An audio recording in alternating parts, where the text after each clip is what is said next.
mwaka 2026 2027 hadi mwaka 2050 2051. Mapendekezo ya mpango wa 4 wa maendeleo ya taifa wa miaka mitano kuanzia mwaka 2026 mpaka mwaka 2026 2027 hadi mwaka 2030 2031, na mapendekezo ya mpango wa maendeleo ya taifa kwa mwaka wa fedha 2026 2027.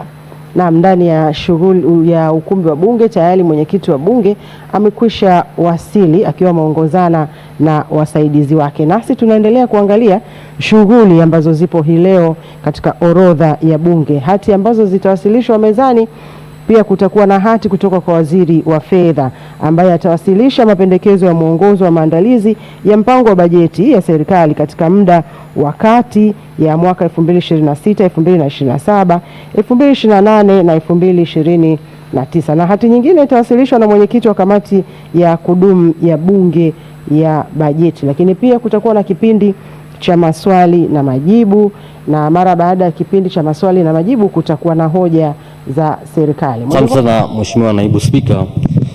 Mheshimiwa Waziri, serikali iliahidi kuboresha miundombinu ya maji kwa kuwajengea tenki ya lita milioni 1 kijiji cha Likonde kata ya Mayanga, na ahadi hiyo ilitolewa tarehe 27 mwezi wa 9 mwaka 2022 ambayo itaenda kuwasaidia wakazi zaidi ya 24,000. Je, ahadi hiyo itatekelezwa lini? Na ninaomba nisisitize neno lini. Mheshimiwa Naibu Waziri, majibu. Mheshimiwa Naibu Spika, samahani kidogo, naomba kujua ni jimbo gani? Mheshimiwa mbunge, jimbo gani tena? Mheshimiwa Waziri, ni jimbo la Mtwara vijijini. Mheshimiwa Naibu Spika, napenda kujibu swali la Mheshimiwa mbunge kama ifuatavyo. Mheshimiwa Naibu Spika, serikali inaendelea kutekeleza miradi nchini kote, na Mheshimiwa Naibu Spika, nchi yetu ina vijiji takribani 12,318 na katika utekelezaji wa miradi ni vijiji 1575 tu ambavyo vimebaki kutofikishiwa huduma rasmi ya maji. Kwa hiyo Mheshimiwa Naibu Spika, nimtoe hofu Mheshimiwa mbunge, eneo hilo tunalichukua likiwemo ndani ya miradi 878 ambayo haijakamilika yenye gharama ya bilioni 1 yenye gharama ya trilioni 1.3. Tunaamini kwamba miradi hii itakapokamilika yote kwa ujumla na eneo ambalo Mheshimiwa mbunge ameliongelea, basi litakuwa limekamilika katika utekelezaji huo. Asante sana Mheshimiwa Naibu Spika.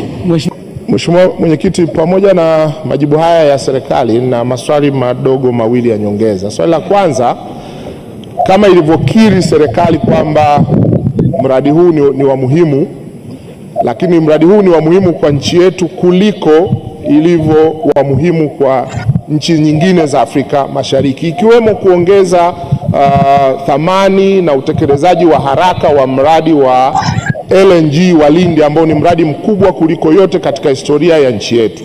Je, serikali haioni umuhimu sasa wa kuchukua mradi huu kutoka kwenye miradi ya Jumuiya ya Afrika Mashariki na kuufanya mradi wa serikali yetu ili tuutekeleze, utupe advantage kwa nchi za Afrika Mashariki? Swali la pili, serikali haioni kwamba serikali iko tayari kushirikiana na wabia wanaotekeleza mradi wa LNG wa gesi wa Lindi katika kutafuta rasilimali za ujenzi wa reli hii, kwa sababu nao ni wanufaika wakubwa wa kusafirisha mizigo na wananchi watakaoenda kutekeleza mradi huu wa gesi? Mheshimiwa Naibu Waziri, majibu. Mheshimiwa Naibu Spika, kwanza nampongeza Mheshimiwa Nape Nnauye kwa maswali yake ya msingi, swali lake la msingi na maswali ya nyongeza ambayo ameongezea. Ninakubaliana naye kwamba mradi huu ni muhimu kwa uchumi wa taifa letu, na serikali ilipoamua kuingiza kwenye master plan ya East Africa, msingi wake ni nini? Ni kutaka uingizwe katika vipaumbele vya kanda ya Afrika Mashariki. Lakini mbili, ni kutaka tushirikiane katika utafutaji wa pamoja wa rasilimali fedha kwa miradi yote iliyopo katika kanda hii. Lakini tatu, ni kutaka mradi huu usomane na miradi mingine inayotekelezwa katika jumuiya hii. Kwa hiyo ndio hoja ya kwanza. Lakini kuhusiana na kwamba ni muhimu na tuingize kwenye kipaumbele chetu, hilo tumelipokea na tunakubali kwamba ni muhimu sana. Lakini Mheshimiwa Naibu Spika amezungumza hoja ya pili ambayo kimsingi ni dhana ya PPP, kwamba je, serikali haioni sasa ni muhimu kushirikiana na wawekezaji wanaofanya mradi wa LNG. Pengine labda uniruhusu niseme kwa ufupi sana kuhusu concept ya PPP.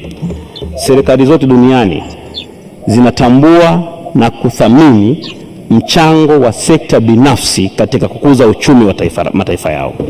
Na Dr. Samia Suluhu Hassan, Rais wa Jamhuri ya Muungano wa Tanzania, ameendelea kuweka mazingira mazuri na rahisi ili wawekezaji ama sekta binafsi iweze kunawiri na kustawi katika nchi yetu, ili shiriki katika kujenga uchumi wa nchi yetu. Sasa kwenye upande wa reli, ukitazama miradi ambayo inatekelezwa, ukiangalia kuanzia kipindi cha uhuru mpaka miaka 2020 tulikuwa na reli ya meter gauge ambayo ni kama 2700 pamoja na Tazara ambayo ni kilomita kama 975, ukijumlisha kwa pamoja ni kilomita 3600. Lakini mipango ya Dr. Samia na serikali yake ni nini? Ni kujenga reli ya SGR peke yake yenye urefu karibu 4700, na tayari mnavyozungumza miradi imeshaanza kutekelezwa yenye urefu wa kilomita 2100, na ipo kwenye mpango wa kujenga reli ya kusini kilomita 1000, kaskazini kilomita 1000 pamoja na reli ya mjini. Ukichukua miradi hii peke yake, fedha inayohitaji kujengwa ni matrilioni. Hapo ndipo unakubali kwamba lazima ushirikishe sekta binafsi katika kujenga miundombinu hiyo.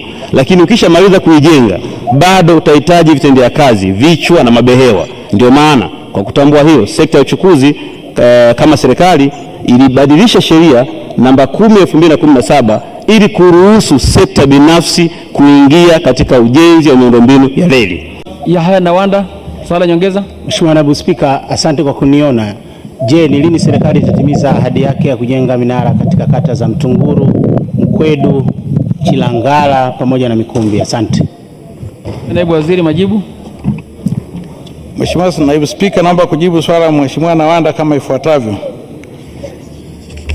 Sasa hivi wizara inatekeleza mradi wa ujenzi wa minara 280 katika bajeti hii, na katika bajeti ijayo tutatekeleza tena mradi wa kujenga minara mingine 280, ambayo katika mradi huo kata alizozitaja Mheshimiwa mbunge nazo tutazipatia kipaumbele. Swala nyongeza. Asante kwa majibu mazuri, lakini ninayo maswali ya nyongeza A na B. A, serikali iliahidi kutumia taarifa za TASAF katika utekelezaji wa awali wa bima ya afya kwa wote kwa maana ya pilot study. Je, ni nini kimefanyika mpaka hivi sasa? Lakini B, kumekuwa na tabia ya kuwaondoa watu kwenye utaratibu wa TASAF kwa kisingizio cha kuhitimu kwa maana ya kugraduate, ili hali bado wangali maskini wa kutupwa.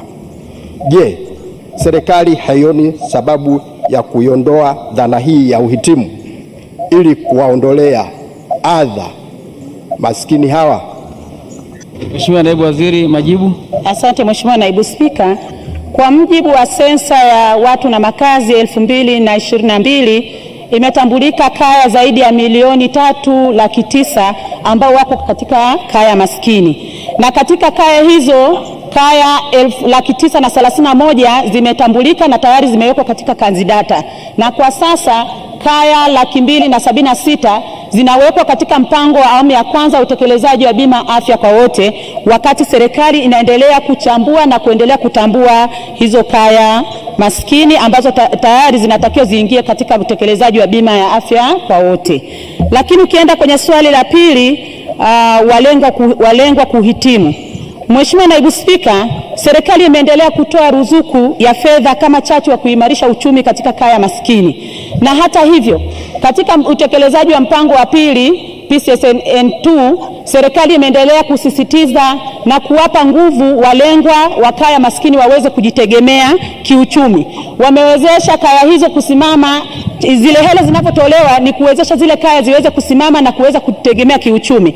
Lakini pamoja na hayo, serikali imeendelea kuwawezesha na kuwaunganisha katika fursa mbalimbali walengwa ambao wako katika mpango ili waweze kujitegemea kwa kuwaunganisha na fursa kama mikopo ya halmashauri, lakini kuwapa elimu ya ujasiriamali na pamoja na kuwapa rasilimali kwa ajili ya kwenda kujitegemea, rasilimali za uzalishaji. Lakini kabla ya kuhitimu, serikali imekuwa ikifanya kama zile kaya zina uwezo sasa wa kusimama wenyewe na zimeimarika kiuchumi. Mheshimiwa Injinia Fadhili, swali nyongeza. Asante Mheshimiwa Naibu Spika, pamoja na majibu mazuri ya serikali, nina swali moja lenye sehemu A na B kama ifuatavyo. Katika siku za hivi karibuni pamekuwa na ongezeko kubwa sana la watumiaji wa simu kwenye baadhi ya maeneo ndani ya jimbo la Tunduru Kusini. Hali hiyo imesababisha baadhi ya minara kuzidiwa na ubora wa mawasiliano kutoka kwenye minara hiyo kupungua. Swali langu ni je, serikali haioni haja ya kwenda kufanya review kwa maana mapitio kwenye baadhi ya minara ili kuangalia uwezekano wa ama kuongeza masafa au kujenga minara mingine karibu na maeneo hayo? Je, kama inakubaliana na mimi, kazi hiyo itaanza lini? Mheshimiwa Naibu Waziri, majibu. Mheshimiwa Naibu Spika, naomba nijibu maswali mawili ya Mheshimiwa Mhandisi Fadhili kama ifuatavyo. Kuhusu kufanya tathmini upya, ni kweli baadhi ya minara kutokana na maongezeko ya watu, kuongezeka kwa watumiaji inakuwa inazidiwa. Kwa hiyo nichukue fursa hii kupitia bunge lako tukufu kwa niaba ya Waziri wa Mawasiliano na Teknolojia ya Habari kumwelekeza mkurugenzi mkuu wa TCRA kutuma wataalamu katika maeneo ya jimbo la Tunduru Kusini ili wafanye tathmini na kubaini changamoto hiyo haraka iwezekanavyo.